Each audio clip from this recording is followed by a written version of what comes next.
চেনা অচেনা ছবি। নামি রেস্টুরেন্ট জুড়ে আলো আঁধারি খেলা করছে, তারই মাঝে কখনো কখনো মায়াবী আলোর বিচ্ছুরণ বুঝিয়ে দিচ্ছে ইন্টেরিয়র আর লাইটিংয়ে খরচের ক্ষেত্রে তারা কার্পণ্য করেনি। এক পাশে ইংলিশ মিউজিক চলছে, হালকা ঝিম ধরানো। খানিকক্ষণ একটানা শুনতে থাকলে মাথায় একটা নেশার মতো সৃষ্টি হয়। মনে হয় এখানে আসার জন্যই পৃথিবীতে জন্ম হয়েছে। এসে থেকেই সমীরা ফটো আর ভিডিও তুলে চলেছে।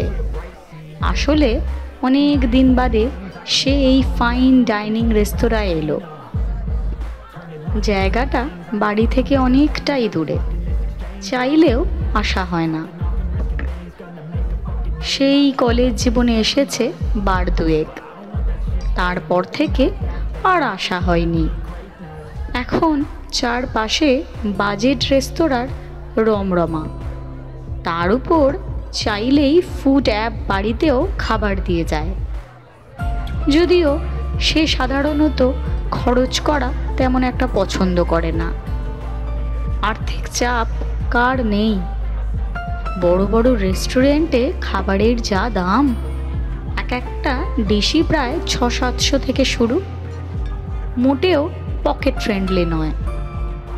আর একটা ডিশ নিলেও ওয়েটাররা কেমন তাচ্ছিল্যের চোখে তাকায়, অথচ এতগুলো টাকা দিয়ে নিজের পকেট থেকে দিতে তার বেশ গায়েই লাগে।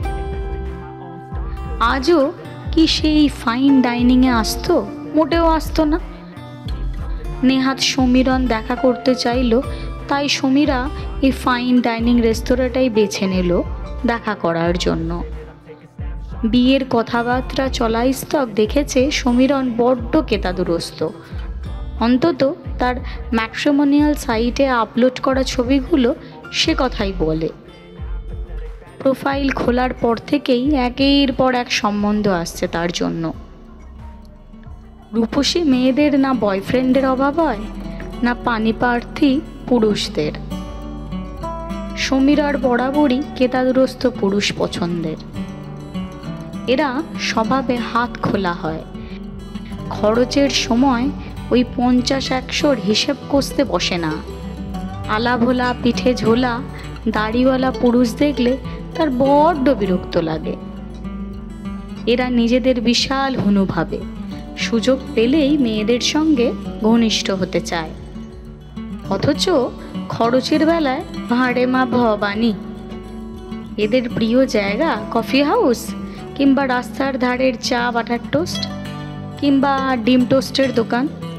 এরা বোঝে না মেয়েদের কাছে বন্ধুর চেয়ে বেশি হয়ে উঠতে গেলে নিজেকে ঝকঝকে চকচকে মোড়কে সাজাতে হয়। মোড়ক ঝকঝকে না হলে ভেতরের বস্তুর কোয়ালিটি নিয়ে কেই বা মাথা ঘামায়। কি ম্যাডাম, কতক্ষণ? বিয়েটা আমাদের প্রায় হয়েই গেল বলুন। এতদিনে তো মোটামুটি দুজনে দুজনকে চিনেই নিয়েছি। আজ থেকে তাহলে আমার বাড়িতেই না হয়। পেছন থেকে সমীরণের গলা পেয়ে চমকে উঠল সে। ফোনে কথা বলেও দেখেছে চমক দেওয়াটাই ছেলেটার অভ্যেস। তবুও সে বারবার চমকে ওঠে। আসলে তার নিজেরও একটা সমস্যা আছে। ছোট থেকেই হঠাৎ চমক সহজে সে হজম করতে পারে না।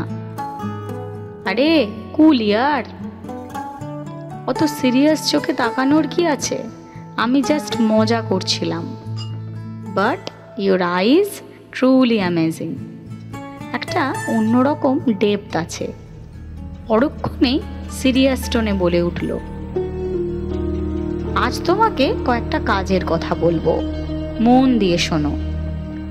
ওয়েটারকে ডেকে কেতাদুরস্ত স্তরে ক্র্যাব, প্রন সিজলার আর মিষ্টি মুখে চকো লাভা উইথ আইসক্রিমের অর্ডার দিয়ে সে একেবারে কাজের কথায় চলে গেল। অফিসে চাকরি করার পাশাপাশি আমার একটা ছোটোখাটো চ্যানেল আছে। ফাঁকা সময় পেলে সোশ্যাল মিডিয়ায় ভিডিও আপলোডও করে থাকি। এডিটিংও আমিই করি। তাই চাইলে আমাকে একটা ইনফ্লুয়েন্সারও বলতে পারো। বিয়ে করার পর তোমাকেও আমার সঙ্গে চ্যানেলের কাজে অংশ নিতে হবে, রাজি আছো? তোমার চ্যানেল কেন?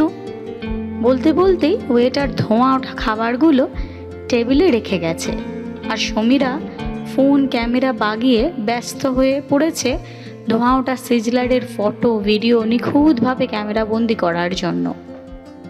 ব্যাগ থেকে একটা ছোট্ট তেপায়া স্ট্যান্ডও বের করে এনেছে ততক্ষণে, সঙ্গে রিং লাইট। বরাবর মানুষকে চমকে দেওয়া সমীরণ এবার নিজেই চমকে এ কী করছে সমীরা? তবে কি সে নিজেই? তার বলার অপেক্ষা না করেই সমীরা ক্র্যাব সিজলারের খানিকটা অংশ প্লেটে তুলে খেতে শুরু করেছে, সঙ্গে সঙ্গে মুখের নানা ভঙ্গিমায় বুঝিয়ে দিচ্ছে ফাইন ডাইনিংয়ের এই খাবারটা কতখানি সুস্বাদু। উল্টো দিকে যে সমীরণ বসে আছে তার দিকে তাকিয়ে সেদিকে কোনো খেয়ালই নেই তার। একইভাবে চকোলাভা উইথ আইসক্রিমটা টেস্ট করে চকলেট কেমন গলে গলে পড়ছে দেখিয়ে রোম্যান্টিক ভঙ্গিতে ক্যামেরার দিকে তাকালো সে, যেন এই মুহূর্তে আইসক্রিমই তার একমাত্র দ্বৈত, যার প্রেমে সে পাগল পাড়া। পরক্ষণেই ফোন ক্যামেরা বন্ধ করলো সে, যত্ন করে তেপায়া স্ট্যান্ড রিং লাইট ব্যাগে ঢোকালো। বলুন, কি বলবেন? সরি, কিছু মনে করবেন না। আসলে কি, আমি কিন্তু এখনো কিচ্ছুটি বুঝতে পারছি না। আপনি হঠাৎ এভাবে, মানে কিছু না বলেই এই যে বললেন আপনি সোশ্যাল মিডিয়ায় সক্রিয়, তা সোশ্যাল মিডিয়ায় সক্রিয় তখন এটা বোঝা তো আপনার উচিত ছিল। আমারও একটা সোশ্যাল মিডিয়ায় চ্যানেল আছে, বলতে পারেন full time content creator, food journey with Samira. তার জন্যই শ্যুটটা আগে সেরে নিলাম। খাবার যখন আনানোই হয়েছে তখন ভিডিও করাটাও বাদ যায় কেন? আমি যেখানেই যাই ভিডিও বানাই, ভালো লাগে। অ্যাজ আ পার্সন আপনি বেশ ইন্টারেস্টিং। সমীরণের মুখে তেমন কোনো ইন্টারেস্টের ছাপ দেখা গেল না। ভালো লাগার আলোটাও মুছে যাচ্ছে ধীরে ধীরে।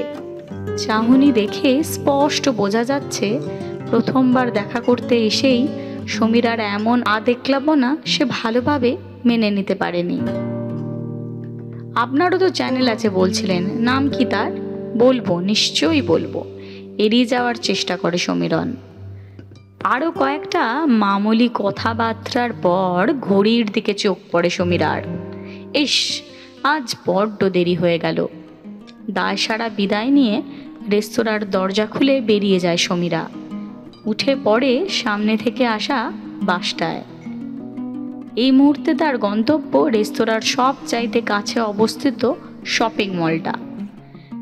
নামি ইন্টেরিয়র দিয়ে সাজানো ওয়াশরুমে ঢুকে কাঁধের হোবো ব্যাগ থেকে ড্রেস বার করে চেঞ্জ করে নিল সমীরা। এখন তার পরনে black midi dress. Makeup palette খুলে হালকা করে টাচ আপ করে নিল। চুল খেলে দিয়ে প্রমাণ সাইজের আয়নায় খানিকক্ষণ নিজের দিকে তাকিয়ে রইল। দিব্যি ঝকঝকে লাগছে, মনে হচ্ছে সদ্য সেজেগুজে বাড়ি থেকে বেরিয়েছে রূপের জাদুতে সারা দুনিয়াকে মুগ্ধ করতে।